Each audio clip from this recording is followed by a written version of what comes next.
I'm number 7, Shadow Guard to Crown Prince Chi.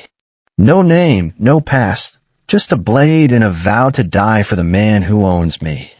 That vow shattered 3 months ago, when a corrupt noble slipped aphrodisiacs into His Highness's wine at the imperial banquet.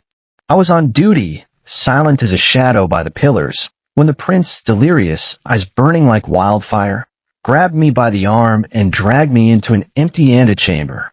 He didn't ask, didn't hesitate, just pushed me against the cold marble wall and claimed me, his hands rough, his breath hot with the stench of wine and desire.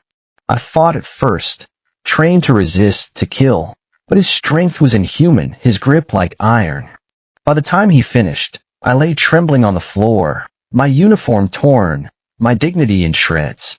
He left without a word, as if I'd been nothing more than a warm body to sate his fever. I thought that night would be the end of it. A shameful secret to bury beneath layers of discipline. Then the nausea hit. Then the cravings, spicy pork buns at dawn, sweet plum syrup by the bucketful. Then the weight in my stomach, a faint but unmistakable bulge that wouldn't go away no matter how tight I laced my corset. Men don't get pregnant. I killed men for less than the blasphemy I carried. If the palace found out, if the prince found out, I'd be executed.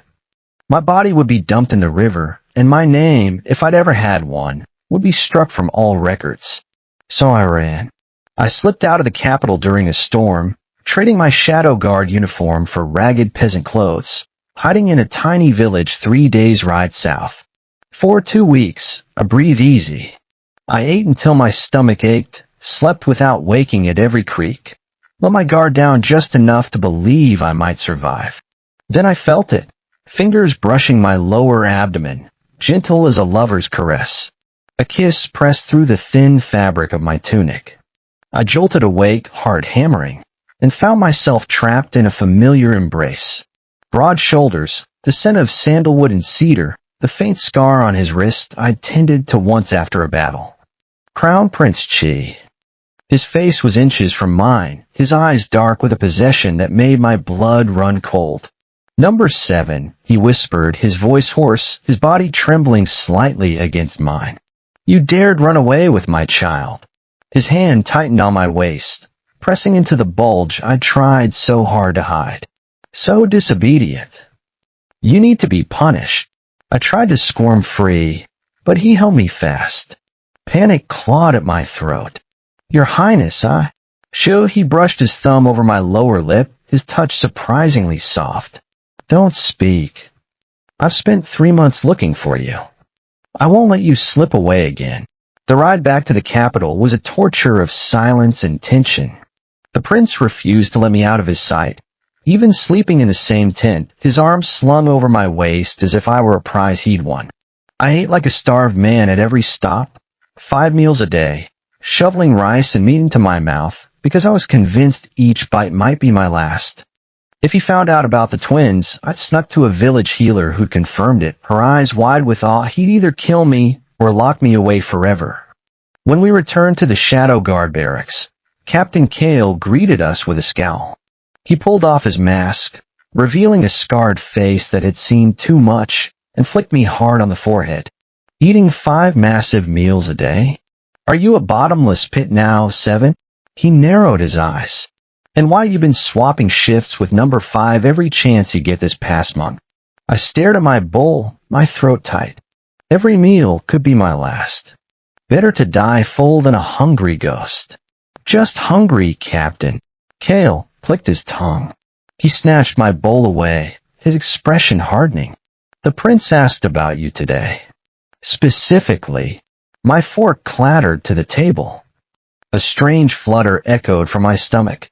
2 tiny kicks, as if the babies were reacting to the name of their father. I stood up so fast my chair scraped the stone floor, yanking my mask back over my face. I'm full, Captain. Excuse me. I made it to the threshold before his voice stopped me. Halt. I froze. Every instinct screamed to run, but years of training kept me rooted to the spot. Slowly I turned. The prince was standing in the doorway, his arms crossed, his gaze boring into me. He'd changed into his imperial robes, deep red silk embroidered with golden dragons, and he looked every inch the future emperor, powerful, untouchable, and utterly terrifying. I dropped to my knees, my forehead touching the cold floor. "Greetings, Your Highness." Kale hurried to kneel beside me. "Your Highness, we didn't expect." Silence. The prince's voice cut through the air like a blade. He stepped closer, his boots stopping right in front of my face. The scent of sandalwood overwhelmed me. "Have you found him?" he asked Kale, his tone casual, but I could hear the tension beneath it. Kale hesitated. "Forgive me, Your Highness. We haven't located the man from the banquet." I bit back a bitter laugh. I destroyed every clue, burned the clothes I'd worn that night, buried the healer's herbs, avoided every patrol route I knew. They'd never find him, because him was me. The prince chuckled softly. "It doesn't matter. He can't escape me." He paused, as if waiting for something. Then his hand reached down, wrapping around my wrist and yanking me to my feet. I stumbled into his chest, my mask slipping slightly. He caught me, his arm looping around my waist, his hand pressing directly over my stomach. I stiffened, praying the corset I'd laced so tight would hide the curve. "It's been a while, number 7, he said, his breath warm against my ear. "You've put on some weight. Looks like you've been resting well." He rubbed his palm over my stomach, slow and deliberate. Too well. My heart nearly leaped out of my throat. He knew. He must know. But when I met his eyes, there was no anger, only a dark, hungry look that made my knees weak. "Thank you for your concern, Your Highness," I managed to say, trying to pull away. "I'll increase my training to get back in shape." He smiled, a lazy, dangerous curve of his lips. "No need. From now on, you'll serve directly by my side. The guard barracks no longer concern you." My blood went cold. Serving in his palace, alone with him day and night, meant no privacy, no chance to hide the pregnancy. "Your Highness, that's against protocol." "I'm a shadow guard, not a personal servant." "Protocol?" He tilted his head, his fingers brushing the edge of my mask. "I am the crown prince. I make the protocol." He leaned in, his voice dropping to a whisper. "Take off the mask, 7. I hesitated. Shadow guards never showed their faces to anyone, least of all the royal family. It was our way of remaining invisible, of being nothing but weapons. But the prince's gaze was unyielding. Slowly, I reached up and pulled the mask away. His breath hitched. His eyes darkened as he studied my face. High cheekbones, a scar across my left eyebrow from a childhood fight, lips that were fuller than I'd ever noticed. "You're surprisingly pleasing to look at," he said, his thumb brushing my lower lip. "Do you have a sweetheart, number 7? I jerked my head away, my face burning. "No, Your Highness." He laughed, a deep, rich sound that sent shivers down my spine. "Are you afraid of me?" I knelt again, my head bowed. "Your Highness possesses a heavenly aura. I feel deep reverence, not fear. Never fear." Even as my stomach ached with anxiety, even as I wondered if he'd kill me before the day was out, he lifted my chin with his finger, forcing me to look at him. The coldness in his eyes was gone, replaced by something softer, something that looked almost like longing. "Good. Now come. I've had your quarters prepared next to mine." The Eastern Palace was a world of luxury I'd never known. Silk sheets, golden lanterns, servants who bowed and scraped at my every step. But it was a gilded cage. The prince kept me close, having me attend his meetings, eat with him, even bathe him, a humiliation that left me trembling, my eyes fixed on the floor. He never mentioned the night of the banquet, never mentioned my stomach, but he touched me constantly, brushing my hair back, squeezing my hand, resting his palm on my waist as if it were the most natural thing in the world. I wrapped my stomach tighter with silk bindings every morning, wincing as the fabric dug into my skin. The twins were growing fast, and the bulge was becoming harder to hide. My appetite was insatiable, my bones ached, and I fell asleep at the drop of a hat. The prince noticed, of course. He ordered the kitchen to make my favorite dishes, had servants bring me blankets when I nodded off during his meetings, and once, when I stumbled from exhaustion, he caught me in his arms, his face tight with worry.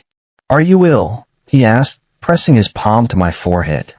I shook my head, pulling away. "Just tired, Your Highness." He didn't believe me. That night, he slipped into my room while I slept. I woke to find him sitting on the edge of my bed, his hand hovering over my stomach. I froze, my heart pounding. He'd found out. He was going to kill me. But he didn't.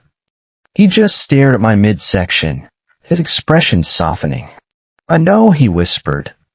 I sat up, scrambling away from him. "Your Highness, He reached for me, his touch gentle. "Don't be afraid.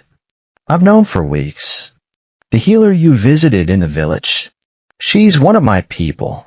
He brushed his thumb over my cheek, wiping away a tear I didn't realize I'd shed. "I'm not angry, Seven. I'm relieved." Relieved. I stared at him, confused. "You're relieved I'm pregnant with your twins?" As a man, he nodded. "My mother was from the Qin clan. You've heard of them, haven't you? The hidden clan where men can bear children." He smiled faintly. "I always knew there was something different about you. When I found out you were Qin, I knew the child was mine." He paused. "Our children." I felt as if the floor had dropped out from under me. The Qin clan. I'd heard the stories, whispers of a secret people with strange abilities, hunted for their powers. I never thought I was one of them. "I'm an orphan, Your Highness. I don't know anything about the Qin clan. You will." He pulled me into his arms, his chin resting on top of my head. "I'll protect you. Protect both of you. No one will hurt you. No one will judge you." For a moment, I let myself believe him. For a moment, I leaned into his warmth, letting the fear fade. But then I remembered the palace, the scheming nobles, the emperor who hated the prince, the shadow guards who'd kill me if ordered. "It's not that simple," I said, pulling away. "If the court finds out, they'll call it blasphemy. They'll demand my head. And you'll be forced to disown us." He shook his head, his eyes hardening. "I won't let that happen. I'm the crown prince. I'll do whatever it takes to keep you safe." A week later, we left for the imperial hunting trip. The prince insisted I come, despite my protests. "It'll be good for you," he said, helping me onto a horse. "Fresh air, exercise. The babies will benefit." I rode beside him, my corset digging into my ribs, my stomach aching with every jolt. The other nobles stared, ladies in silk gowns, lords in fur cloaks, whispering behind their hands. I recognized Second Miss Lin, the Prime Minister's younger daughter, her face twisted with disdain as she looked at me. "A shadow guard riding beside the prince," she sneered at her companion. "How vulgar. Father says the emperor is going to betroth eldest sister to his highness. That creature will be sent back to the barracks soon enough." My chest tightened. The prince was going to marry. He was going to have a wife, a proper queen, and I'd be nothing but a shameful secret. The babies would be bastards, hidden away from the world. I snuck a glance at the prince. He was talking to a group of lords, but his gaze kept drifting back to me, a faint smile on his lips. As if he could feel my stare, he turned, his eyes locking onto mine. My heart skipped a beat. For a moment, there was nothing but him, his dark eyes, his strong jaw, the way his robes billowed in the wind. Then Second Miss Lin's voice cut through the moment. "Your Highness is looking at me." I knew he favored me. Her companion scoffed. "No, he's looking at eldest sister. She's the one who'll be his wife." I looked away, my throat tight. I shouldn't care. I was a shadow guard. I had no right to care. But as the prince rode back to me, his smile widening, I felt something I'd never felt before. Jealousy, longing, a desperate hope that he might choose me. "Who are you staring at, number 7? He asked, pulling his horse alongside mine. His voice was low, playful, but there was a possessive edge to it. "No one, Your Highness. I said, staring at my hands. He reached over, grabbing my wrist and pulling me onto his horse.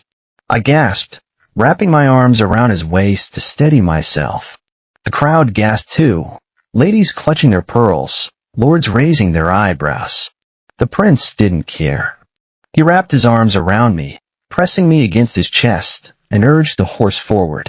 "Tell me," he whispered in my ear, his breath hot against my skin. "Who were you looking at?" I shook my head, my face burning. "No one, Your Highness." "I swear." He nipped at my earlobe, making me shiver. "Liar. Was it one of the ladies?" "Second Miss Lynn. She's been staring at you like you're a bug she wants to crush." I stiffened. "I wasn't looking at anyone, Your Highness. I'm just tired." He sighed.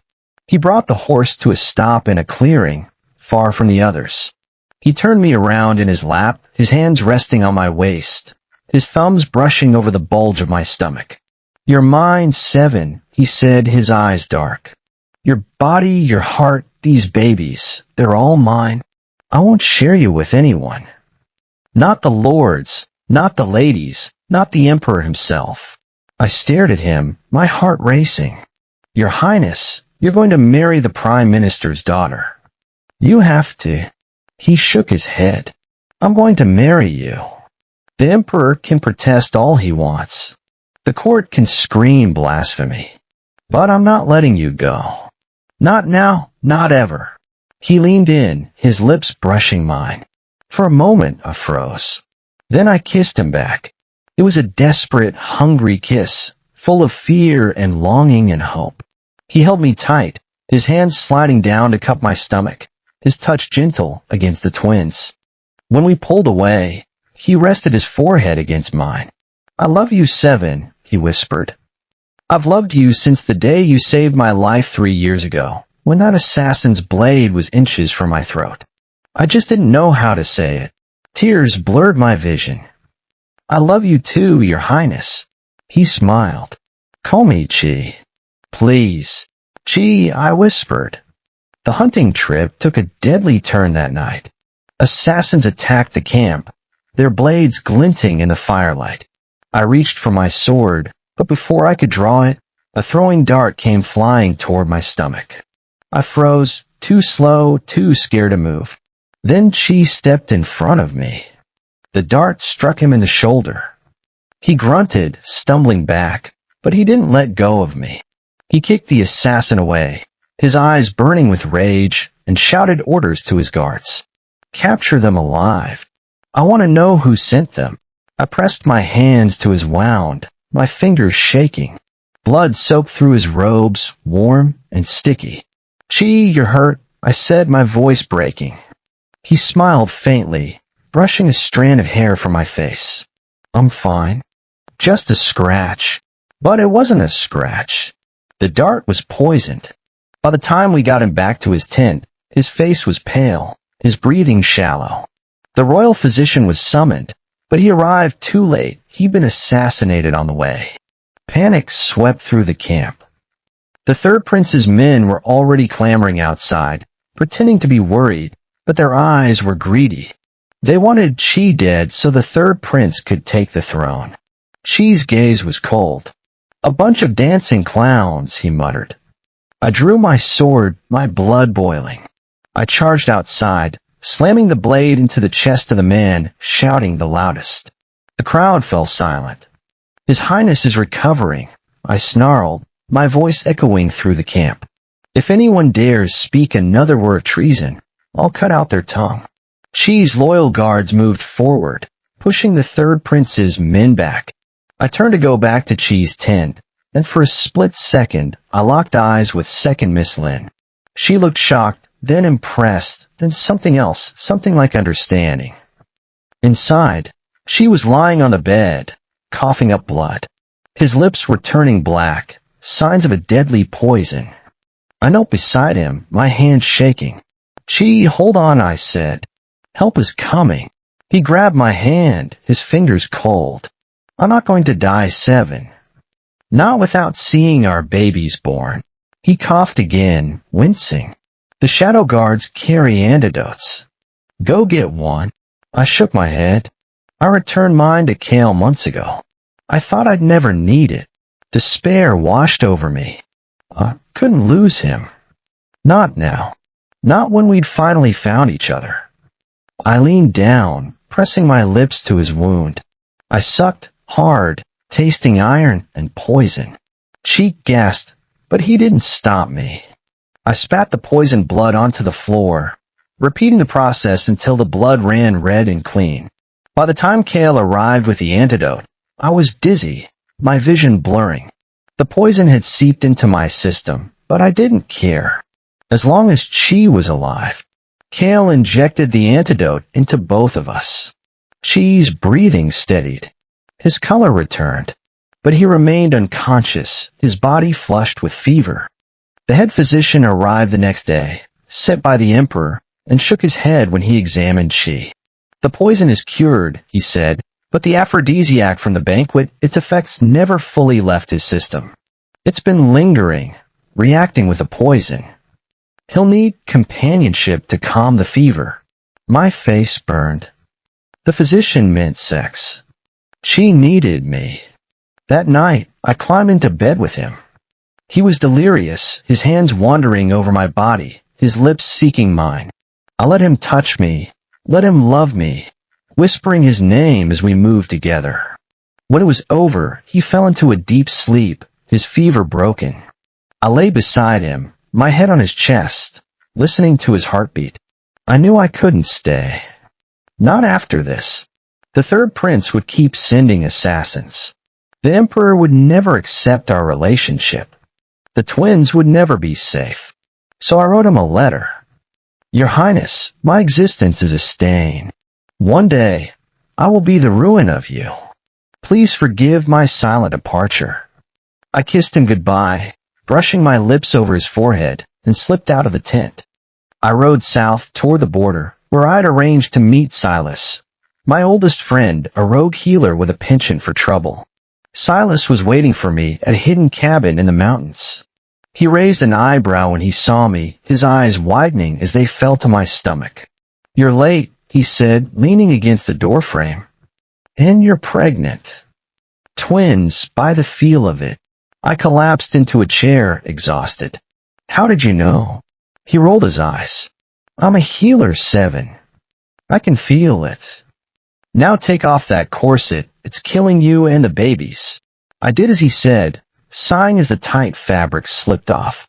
My stomach was rounder now, noticeable even through my clothes. Silas knelt in front of me, pressing his hands to my abdomen. He frowned. You have poison in your system. From the prince's wound. I nodded. I sucked it out. He cursed, reaching into his bag and pulling out a pill. Swallow this. It'll flush the poison out. And next time, don't be an idiot. You could have died. I swallowed the pill, wincing at the bitter taste. I couldn't let Chi die. Silas sighed. He sat down beside me, pouring me a cup of tea. You love him, don't you? I nodded, tears filling my eyes. But we can't be together. He's the crown prince. I'm a shadow guard. A man carrying his twins. It's impossible. Silas shook his head. Nothing's impossible. The Qin clan, your clan, they're not just a myth. My master was Qin. He told me stories of their villages, where men and women marry freely, where children are celebrated no matter who bears them. You could go there. Raise the twins in peace. I stared at him. I don't know where the Qin clan is. I do. He smiled faintly. But first, you need to rest. The babies are weak from the poison. You both need time to heal. For a week, I rested. I ate Silas's terrible cooking, slept for hours, and let myself imagine a life free from the palace, free from assassins and schemers and the weight of the crown. But I couldn't stop thinking about Chi. About his smile, his touch, the way he'd held me when I was scared. I was asleep one night when I felt it, the familiar scent of sandalwood, the brush of fingers over my stomach. I jolted awake, my heart racing. Chi was standing beside the bed, his eyes dark with longing. "I told you I'd never let you go," he said. I scrambled to my feet, backing away. "How did you find me?" He smiled. "Silas called me. He said you were being stupid and needed to be brought home." I turned to Silas, who was leaning against the doorframe, a guilty look on his face. "You traitor." Silas shrugged. "He's your mate, Seven. You belong together. And those babies deserve a father who loves them." She stepped closer, his hands outstretched. "Please, Seven, come home with me. I've handled the third prince. I've spoken to the emperor. He's agreed to our marriage, on one condition: that the twins are recognized as heirs to the throne." I stared at him, shocked. "The emperor agreed?" He nodded. "He had no choice. I have proof that he ordered the assassination attempt, that he's been plotting against me for years. He either agrees to our marriage, or I expose him to the court." He reached for my hand, his touch gentle. "I'm not asking you to come back to the palace because I'm the crown prince. I'm asking you to come back because I love you, because I want to raise our children with you, because I can't live without you." Tears streamed down my face. I took his hand, squeezing it tightly. "I'm scared, Chi. What if the court revolts? What if someone tries to hurt the babies?" He pulled me into his arms, holding me tight. "I'll protect you. I'll protect all of you. I swear it on my life." We returned to the capital a month later. The palace was in chaos. The third prince had been arrested, the emperor was dying, and the court was divided between those who supported Chi and those who hated him for choosing a man as his consort. But Chi didn't care. He held my hand as we walked through the palace gates, his head high, his gaze unyielding. The emperor summoned us to his bedside a week later. He was pale, his breathing shallow, his eyes filled with hatred as he looked at me. "I've granted your wish," he coughed. "You can marry him. But tell that healer to make the elixir for me. I don't want to die." She ignored him, turning to me. "Are you feeling all right? The babies haven't been kicking too much." The emperor coughed, his face turning red. "Crown Prince." She finally looked at him, his eyes cold. "You used my mother as a shield. You let the concubines torture her to death. You watched me suffer for years, doing nothing. Why should I help you?" The emperor's eyes widened. "You knew." She smiled faintly. "I've known for years. I just waited for the right moment to expose you." He leaned down, whispering in the emperor's ear. I couldn't hear what he said, but the emperor's face turned white, and he fell back against the pillows unconscious. Silas stepped forward, checking the emperor's pulse. "He'll live. For now." She took my hand, leading me out of the room. "Let's go. The wedding is in 3 days. I want everything to be perfect." The wedding was a grand affair. Silk banners, golden lanterns, nobles from every corner of the empire. I wore a red robe embroidered with silver dragons, the same as Chi's. He held my hand as we stood before the court, his thumb brushing over my knuckles. "I, Chi, Crown Prince of Liang, take you number 7 as my husband," he said, his voice loud and clear. "I promise to love you, to protect you, to honor you for all eternity. I promise to love our children, to raise them with kindness and strength, and to never let anyone hurt you." I smiled, tears in my eyes. "I, number 7, take you, Chi, as my husband. I promise to love you, to stand by you, to serve you for all eternity. I promise to love our children, to raise them with courage and compassion, and to never leave your side."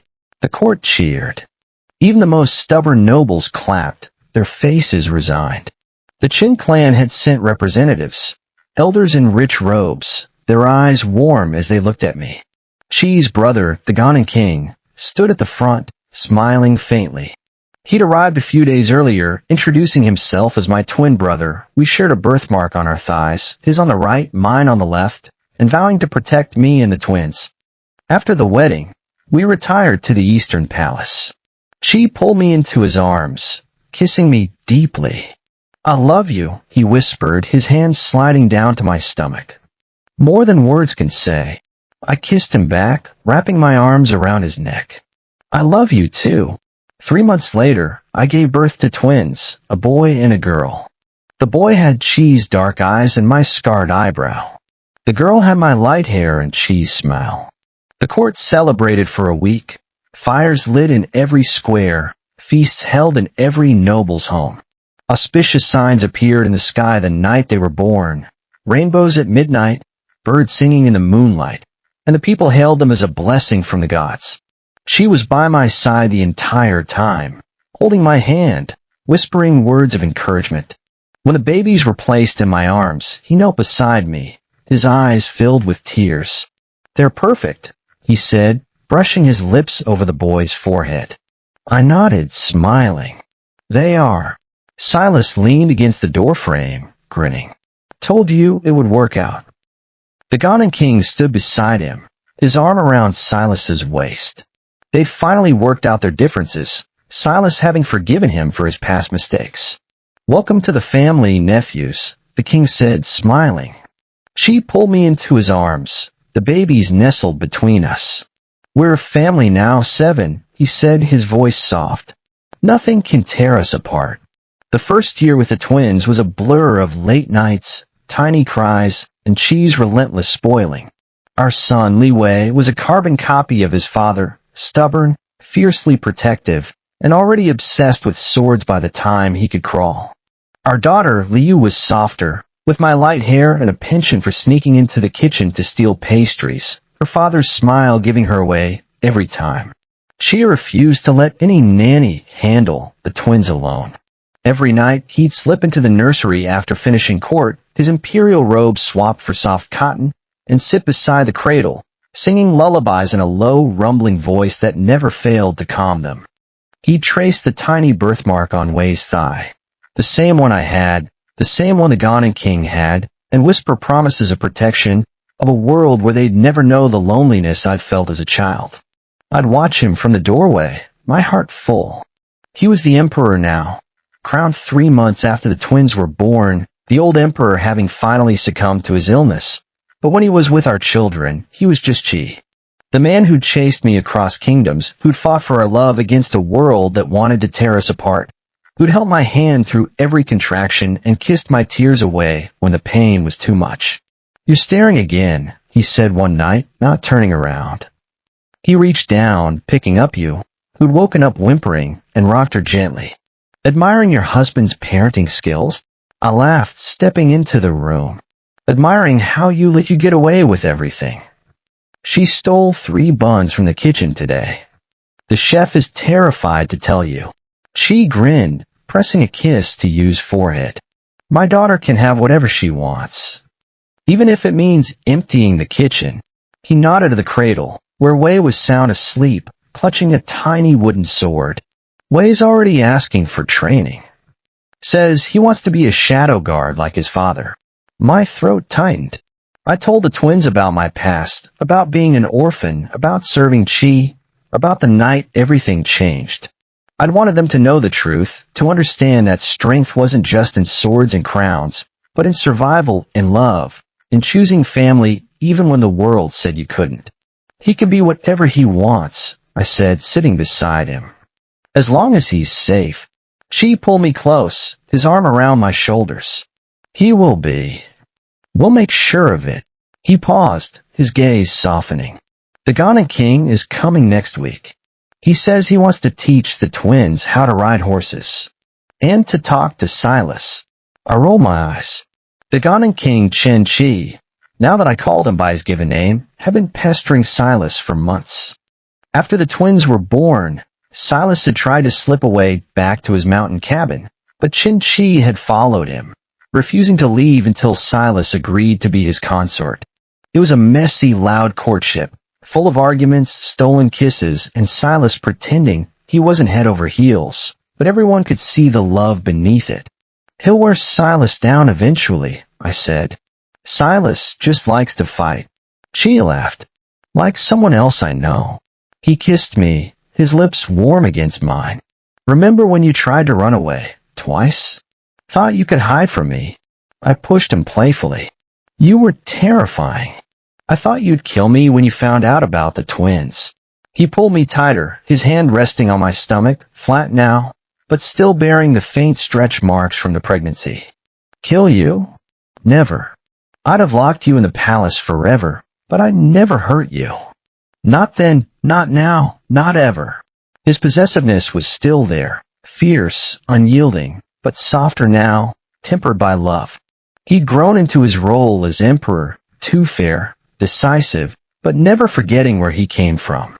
He'd abolished the harsh laws that had targeted the Chen clan, opened the palace gates to orphans like me, and made sure that every child in the kingdom had enough to eat, enough to wear, enough to feel loved. The Ghanan king arrived a week later, accompanied by a retinue of soldiers and a very grumpy Silas. Chen Qi swept into the palace, his eyes lighting up when he saw the twins, who were playing in the garden with their nanny. There are my favorite nibblings, he shouted, scooping Wei and Yu into his arms. Wei squirmed, trying to break free to grab Chen Qi's sword, while Yu giggled, pulling at his hair. Silas followed behind, crossing his arms. He's been talking about this for weeks. I swear, if he teaches those kids to ride before they can walk, I'm leaving. I smiled. You won't leave. You're too soft for them. Silas scowled, but his eyes softened when you reached out for him, her tiny hand grabbing his finger. Traitor, he muttered, but he lifted her gently, pressing a kiss to her cheek. Chen Qi grinned, watching them. See? She likes me better. Silas rolled his eyes. She likes anyone who gives her candy. Which you do. Excessively. The next few days were chaos, Chen Qi teaching Wei to swing a wooden sword, much to Qi's amusement and my horror. You following Silas around like a shadow, stealing his herbs and trying to mix potions in the kitchen. But it was good chaos, loud, warm, full of life. For the first time in my life, I had a real family. Brothers, friends, a husband who loved me, children who looked at me like I hung the stars. One evening, after the twins were asleep, we sat on the palace balcony, watching the sunset. Chen Qi had finally worked up the courage to ask Silas to marry him, and Silas, after pretending to think about it for all of 5 minutes, had said yes. They were planning a wedding at the Ghanan Pass surrounded by the Chen clan, and we'd all been invited to attend. We should go, Qi said, squeezing my hand. The twins will love the mountains, and it'll be good for them to meet the rest of the clan. I nodded. The Chen clan had welcomed me with open arms after the twins were born, elders traveling from their hidden villages to bless the babies, bringing gifts of silk and herbs and stories of my parents. They told me my father had been a healer like Silas, and my mother had been a warrior like me. They died protecting the clan from raiders when I was a baby, and I'd been stolen by bandits, sold to a shadow guard trainer, and never looked for until Chen Qi had found me. It still hurt sometimes, knowing my parents had loved me, had died trying to protect me, but it helped to hear the stories, to see their faces in the clan's portraits, to know that I wasn't alone, that I'd always been part of something bigger. I want to go, I said. I want the twins to know where they come from, to know they're loved, no matter what. She kissed my forehead. They'll always be loved. By us, by the clan, by everyone who knows them. He paused, his gaze darkening slightly. The court is still grumbling, you know. About you being my consort, about the twins being heirs. I shrugged. Let them grumble. They know better than to challenge you. And if they do, I smiled, tapping the hilt of the sword I still kept at my waist. She had insisted I keep it, even though I didn't need to protect myself anymore. I can handle them. She laughed. I know you can. But I'd rather you didn't have to. That's my job, protecting you, protecting our family. He pulled me into his lap, his hands sliding down to my hips. Remember when we were on that hunting trip? When I pulled you onto my horse and kissed you in front of everyone? I blushed. You were so possessive. I thought you were going to lock me in a tower. He nipped at my earlobe. I still might. Keep you all to myself. No more Chen Qi stealing our kids. No more Silas arguing with everyone. No more court meetings taking me away from you. I wrapped my arms around his neck. You can't lock me up. I'd escape. He grinned. I'd find you. I always do. He kissed me then, deep, hungry, full of all the love and longing and possessiveness that had defined our relationship from the start. The sunset painted the sky in shades of orange and pink, the sound of the twins' soft breathing drifting from the nursery, the distant laughter of Chin-Chi and Silas echoing through the palace gardens. For a moment, there was nothing else, just us, just this moment, just the promise of forever. The wedding at the Ganon Pass was even more grand than ours. The Chin clan had decorated the village with flowers and lanterns, and everyone danced and sang late into the night. We spent the entire time following Chin-Chi around, begging to learn how to ride horse, while you sat on Silas's lap, eating candy and watching the festivities with wide eyes. After the wedding, we stayed for a month. We hiked through the mountains, swam in the rivers, and listened to the clan elders tell stories of the Chin people, of their magic, their love for nature, their belief that love was the strongest force in the world. Chi, who'd grown up in the rigid, cold palace, thrived here, laughing with the villagers, learning to hunt with a bow, holding me close at night as we listened to the wind in the trees. On our last night, we sat by the campfire, the twins asleep in our arms. Chin-Chi and Silas were sitting nearby, arguing about something silly, their hands intertwined. I never thought I'd have this, I said quietly, looking at Chi. A family. A home. Someone who loves me for who I am. Chi kissed me, his lips gentle. I never thought I'd have this either. I grew up alone, surrounded by people who wanted something from me, power, money, influence. But you saw me. Not the crown prince, not the emperor. Just Chi. And you love me anyway. He held me tighter, his voice softening. I love you, Seven. More than the stars, more than the mountains, more than the crown itself. I'll love you until the end of time. I smiled, resting my head on his chest. I love you too, Chi. Forever. The next morning, we packed our things and headed back to the capital. The twins cried when they said goodbye to Chin-Chi and Silas, but promised to visit soon. Chin-Chi hugged me tightly, whispering, "Take care of yourself. And if Chi ever hurts you, I'll come back and beat him up." I laughed. "I'll hold you to that." Silas rolled his eyes, but he squeezed my hand. "Call me if you need anything." Especially if the twins start acting like their father. The ride back was quiet. The twins asleep in the carriage, Chi's arm around my waist. I watched the countryside pass by, my heart full. We'd come so far from that night at the banquet, to the fear of discovery, to the joy of the twins' birth, to this moment where I felt safe, loved, and truly home. When we arrived back at the palace, the court was waiting for us, bowing, cheering, their faces filled with respect. The grumbling had stopped, replaced by acceptance. The twins were beloved by the people, their birth seen as a blessing, their laughter a symbol of peace and prosperity. Chi ruled with kindness and strength, and I stood beside him, not just as his consort, but as his equal, as the man who'd fought beside him, who'd loved him through everything, who'd given him the family he'd always wanted. Years passed. The twins grew into strong, kind young adults.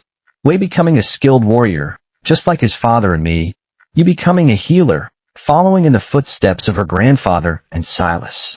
Chin-Chi and Silas had 3 children of their own, and we visited each other every summer, the cousins running wild through the palace gardens or the Ganon Mountains. On the twins' 16th birthday, we held a feast in the palace. Wei was officially named Crown Prince, and Yu was given the title of Princess of Healing, a new title Chi had created just for her. The court cheered, the people celebrated, and I watched as my children stood before the kingdom, confident and proud, knowing they were loved unconditionally. That night, after the feast, Chi and I sat on the balcony again, just like we had so many years before. The twins were dancing in the garden below, laughing with their cousins, and the sky was filled with stars. "Remember when you were pregnant with them?" She said, his arm around my shoulders. "You were so scared. Thought you'd have to run forever. I smiled. I was an idiot. I should have known you'd never let me go. He kissed me, his lips warm and familiar. I told you. You're mine, 7. Body, heart, soul. Forever. I leaned into him, listening to his heartbeat, watching our children laugh. For a moment, I thought back to that scared, lonely shadow guard, hiding his pregnancy, running for his life, never imagining that he'd one day be the emperor's husband, the father of 2 heirs, the beloved member of a family that spanned kingdoms. Life was full of surprises, of accidents, of love that defied all odds. And I knew without a doubt that she was right. I was his. He was mine. And he never let me go. Not now. Not ever. The years slipped by like water, softening the edges of our past struggles and deepening the roots of our happiness. Wei turned 20 on a crisp autumn morning, his coronation as crown prince now a mere formality. He'd been ruling alongside Qi for 3 years, learning the ropes of the empire with a steady hand and a kind heart that mirrored both of us. Yu, not far behind at 18, had already established a network of healers across the kingdom, her clinics in every major city offering free care to orphans and peasant alike, just as Silas had taught her. I still kept my sword at my waist, though I rarely needed it. The palace was safe now, the court fully united behind our family, the Qin clan thriving as an integral part of the empire. But old habits died hard, shadow guard instincts lingered, a quiet vigilance that made Qi smile when he caught me scanning a crowd for threats, even at a peaceful festival. "You're still on duty," he'd say, sliding his arm around my waist and pulling me close. After all these years, I'd grumble, but lean into his touch. Someone has to watch your back. Even if you are the emperor. He'd kiss me then, slow and deep, ignoring the amused glances of the servants. Possessiveness still flared in him, bright and unapologetic. After 16 years of marriage, he still hated letting me out of his sight for more than a day. Still growls when other lords look at me too long. Still wakes me up in the middle of the night to whisper that I'm his, only his. It wasn't suffocating anymore. It was home. Wei's betrothal feast was held in the palace gardens. Lanterns strung between the trees, the air thick with the scent of jasmine and roasted meat. His fiancée, Lin Mei, was the youngest daughter of the prime minister, sharp, intelligent, with a wit that matched Wei's stubbornness and a kindness that won over everyone she met. Yu had been the one to introduce them, the 2 women having bonded over Yu's healing work in the capital. "She's perfect for him," Yu said, leaning against me as we watched Wei and mate dance. She'd cut her hair short, like mine, and worn a simple tunic and trousers instead of the silk gowns the other ladies favored. Silas's influence, no doubt. Tells him when he's being an idiot. Doesn't let him get away with anything. I laughed. Just like her mother did with her father. The prime minister's wife had been a force of nature, keeping her husband in line for decades before passing away the year before. She appeared beside us, his hand resting on Yu's shoulder. "Our children are growing up," he said, his voice soft with something like wonder. "It feels like yesterday we were holding them in the nursery, you stealing pastries and Wei swinging a wooden sword." You rolled her eyes. "You still let me steal pastries, father?" "Of course I do," she said, grinning. "My daughter can have whatever she wants."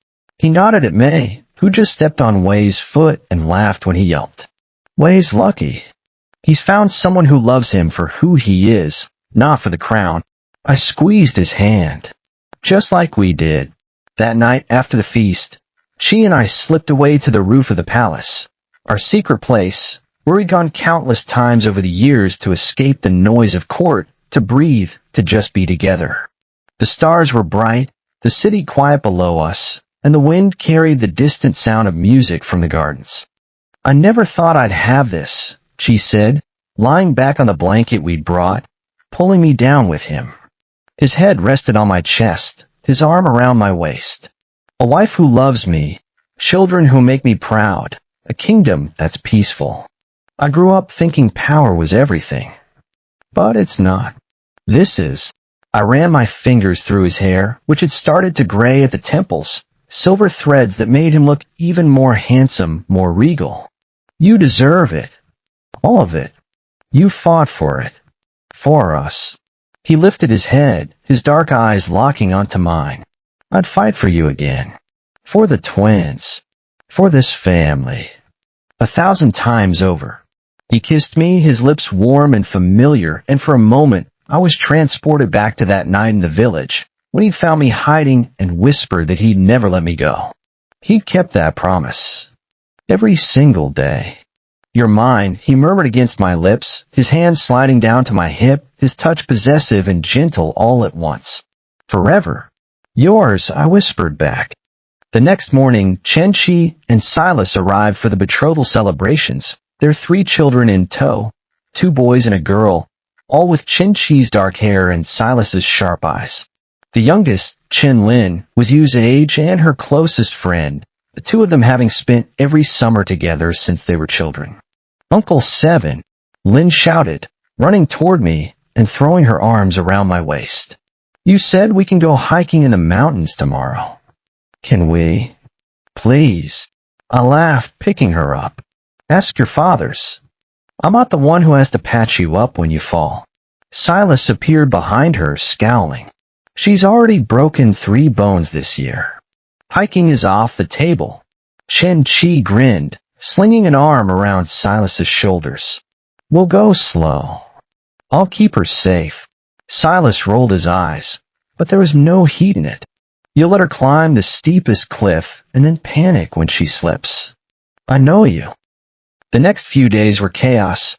Chen-Chi and Wei practicing swordsmanship in the courtyard, Silas and you arguing about healing herbs in the garden, the younger children running wild through the palace, stealing pastries and hiding from the nannies. But it was good chaos, the kind that made the palace feel alive, the kind that reminded me how far we'd come. One afternoon, I found Silas alone in the garden, sitting on a bench and staring at the flowers. I sat down beside him. You okay? He sighed. Just thinking. About my master. About the Qin clan. About how I never thought I'd have a family either. I was a rogue healer, traveling from village to village, never staying anywhere long. Then you showed up pregnant and scared, and everything changed. I squeezed his hand. Your family, Silas. More than family. You're my brother. He smiled, a rare, soft smile. You too. And he's not so bad either. I laughed. High praise. He loves you, Silas said, his voice serious. More than anything. I've never seen anyone fight so hard for someone else. You're lucky. I know, I said. So are you. Chen-Chi loves you just as much. Silas rolled his eyes, but his cheeks turned pink. Don't tell him I said that. He'll never let me hear the end of it. Wei and May's wedding was held 6 months later, in the spring, when the cherry blossoms were in bloom. It was even grander than ours, with nobles from every kingdom attending, and the Qin clan sending a delegation of elders to bless the couple. Yu was Wei's best man, she insisted, refusing to wear a dress and threatening to boycott the wedding if she couldn't stand beside her brother, and Lin was her attendant. She and I stood at the altar beside Wei, watching as he and May exchanged vows. My throat tightened as I listened to Wei promise to love and protect May, to honor her, to be her equal, words that mirrored the vows Qi and I had spoken so many years before. After the ceremony, Wei pulled me aside, his eyes shining. Thank you, he said, his voice thick with emotion. For everything. For being my father. For showing me what love is. For teaching me that strength isn't just in swords, but in kindness. I pulled him into a hug, something I rarely did, shadow guard instincts, again, making me uncomfortable with public displays of affection. But this was my son, my firstborn, and I loved him more than words could say. I'm proud of you, Wei. So proud. She appeared beside us, clapping Wei on the back. Your mother and I raised you well. Don't mess it up. Wei laughed, wiping his eyes. I won't, father. That night, Qi and I danced in the gardens, just the 2 of us, while the rest of the guests celebrated inside. The cherry blossoms fell around us like pink snow, and the music drifted through the air, soft and sweet. I love you, Qi said, his hands on my waist, our bodies pressed together. More than I ever thought possible. I love you too, I said, resting my head on his shoulder. Forever. He spun me around, laughing, and for a moment we were young again, him the crown prince chasing his shadow guard, me the scared orphan running from his love. But we weren't those people anymore. We were husbands, fathers, leaders. We were home. A year later, you announced she was leaving the capital to travel to the western provinces, where a plague had broken out. She'd be gone for 6 months, maybe longer, working with the local healers to stop the spread of the disease. She was beside himself with worry. You can't go, he said, pacing the throne room. It's too dangerous. The plague is deadly.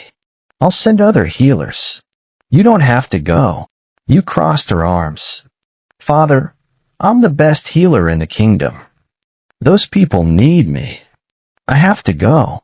She looked at me, her eyes pleading. Uncle Seven, tell him. I sighed. She's right, Chi. She's strong. She's capable. She'll be safe. She glared at me. You're just as bad as she is. Always running into danger. He turned back to you, his voice softening. At least take Lynn with you. And a contingent of guards. Please. You smiled. I will. And I'll write every week. I promise. The day she left, we stood at the palace gates, watching her ride away with Lynn and the guards. Chi's hand was tight on mine, his jaw clenched, and I could feel his worry radiating off him. She'll be okay, I said, squeezing his hand. She's our daughter. She's tough. He nodded, but I could see the fear in his eyes. I know. But she's still my little girl. The one who used to steal pastries and hide in the kitchen. I laughed. She still steals pastries. She just does it in other kingdoms now. She smiled, but it didn't reach his eyes. That night, he couldn't sleep, pacing the bedroom until I pulled him into bed with me, holding him tight. I miss her, he said, his face buried in my neck. I hate that she's so far away. I know, I said, but she's doing good. Important work. We should be proud. He nodded, his arms tightening around me. I am so proud.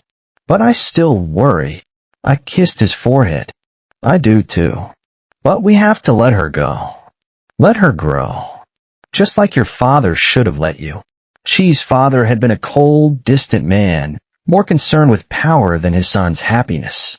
He tried to arrange a marriage for Chi with a noble lady when he was young, had frowned upon his friendship with the Chen clan, had never once told him he was proud. It was why Chi was such a devoted father, why he attended every sword practice, every healing lesson, every stolen pastry run. He was giving our children the love he'd never had. I'll never be like him, Chi said, as if reading my thoughts. I'll never let our children feel like they're not enough. Like their love is a burden. You never could be, I said. You're too good. He kissed me, his lips gentle, and for a moment all the worry, all the fear, faded away. There was just us, just this moment, just the love that had kept us together through everything. You returned 6 months later, tired but healthy, the plague contained. The palace celebrated for 3 days, and Chi refused to let her out of his sight, hugging her every chance he got and spoiling her with her favorite pastries. We missed you, he said, sitting beside her at the feast, piling her plate high with food. Don't ever do that again. You laughed, mouth full of cake. I will if I have to. Someone has to help the people. She sighed, but he smiled. Just promise to write more. And take more guards. And don't climb any cliffs. You rolled her eyes. Yes, Father. That night, Chi and I sat on the roof again, watching the stars. You was safe. Wei was happy. The kingdom was peaceful. Everything was perfect. I love you, Chi said, his head on my chest, his hand on my waist. Forever and always. I ran my fingers through his hair, listening to his heartbeat. I love you too. Now and forever. He lifted his head, his eyes dark with love and possessiveness. You're mine, Seven. Body, heart, soul. No one else's. Never. Yours, I whispered, kissing him. Only yours. As we kissed, the wind carried the sound of laughter from the gardens below. Wei, and Mei Yu and Lin, Chen Shi, and Silas, all together, all happy. It was the sound of family, the sound of home, and I knew without a doubt that she was right. He'd never let me go. Not then, not now, not ever. We were together.